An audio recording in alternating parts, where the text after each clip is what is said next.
നവകേരള സദസ്സിനൊരുങ്ങി തലസ്ഥാനം. മുഖ്യമന്ത്രിയുടെയും മന്ത്രിമാരുടെയും പര്യടനം ബുധനാഴ്ച ജില്ലയിൽ പ്രവേശിക്കും. 23-ന് വട്ടിയൂർക്കാവ്, തിരുവനന്തപുരം എന്നീ മണ്ഡലങ്ങളുടെ സദസ്സോടെ നവകേരള സദസ്സ് സമാപിക്കും. തലസ്ഥാനത്തും നവകേരള സദസ്സിനെതിരായ പ്രതിഷേധങ്ങൾക്ക് കുറവുണ്ടാകില്ല.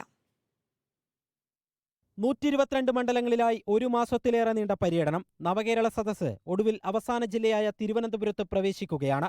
20-ന് വൈകിട്ട് വർക്കല മണ്ഡലത്തിലാണ് ജില്ലയിലെ ആദ്യ നവകേരള സദസ്സ്.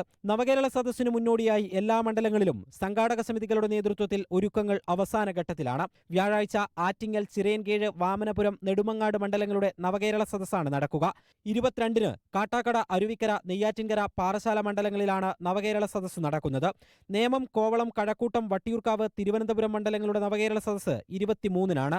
അന്ന് വൈകിട്ട് 6-ന് നെട്ടയം പോളിടെക്നിക് കോളേജ് ഗ്രൗണ്ടിൽ വട്ടിയൂർക്കാവ്, തിരുവനന്തപുരം മണ്ഡലങ്ങൾക്ക് ഒരുമിച്ച് സംഘടിപ്പിക്കുന്ന സദസ്സോടെയാണ് മുഖ്യമന്ത്രിയുടെയും മന്ത്രിമാരുടെയും മണ്ഡല പര്യടനം അവസാനിക്കുക.